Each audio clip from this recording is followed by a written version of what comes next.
Hello বন্ধুরা, আজকের recipe fried rice. প্রথমে হাঁড়ির মধ্যে জল গরম করে নিয়ে কিছু গরম মশলা দিয়ে অল্প লবণ দিয়ে আগে থেকে ধুয়ে রাখা বাসমতি চালটা আমি ভাতের হাঁড়ির মধ্যে দিয়ে ভাতটা একদম দেখেন ভেঙে যাবে না টিপলে, এরকমভাবে সিদ্ধ করে নিয়েছি। ফ্যানটাকে ঝরিয়ে আমি কতগুলো পেপার পেতে তার উপরে নেটটা দিয়ে হাওয়াতে ফ্যানটা ভালো মতো ভাতের গায়ের থেকে শুকিয়ে নেব। ভাতের গায়ের মধ্যে ফ্যান থাকলে ভালো লাগে না খেতে। তার মধ্যে অল্প তেল গরম করে তার মধ্যে বাটার দিয়ে দিলাম। আমার ঘরে ঘি ছিল না সেদিনকে, একেবারেই ঘি শেষ হয়ে গেছিলো। কাজু কিশমিশগুলো ভালো করে ভেজে তুলে নেব।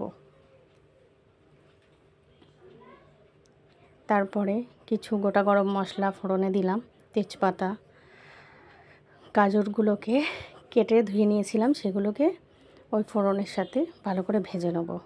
এমনভাবে ভাজবো যাতে কালারটা না যায়। কালারটা চলে গেলে ফ্রায়েড রাইসে সবজির ভালো লাগে না। সবজি ভাতের সাথে কালারটা থাকলে খুব সুন্দর লাগে দেখতে, এবার খেতেও ভালো লাগে।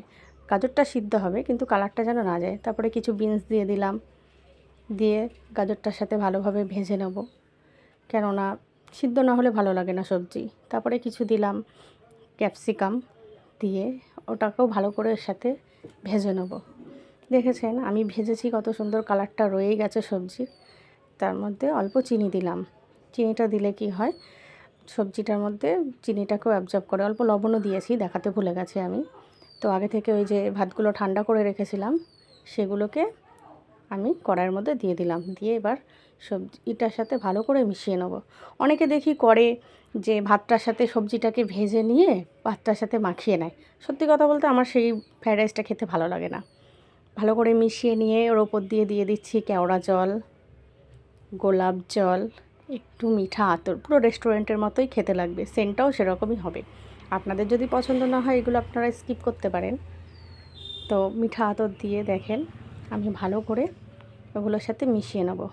কত সুন্দর দেখতে হয়েছে দেখেন, সবজির কালারগুলোও কত সুন্দর রয়েছে, ভাতটার সাথেও মিশেছে কত সুন্দর। আমার বরমহাশয় তো খেয়ে বলছে দারুণ হয়েছে, দারুণ, খুব ভালো।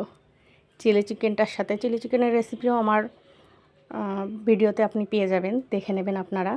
বলছে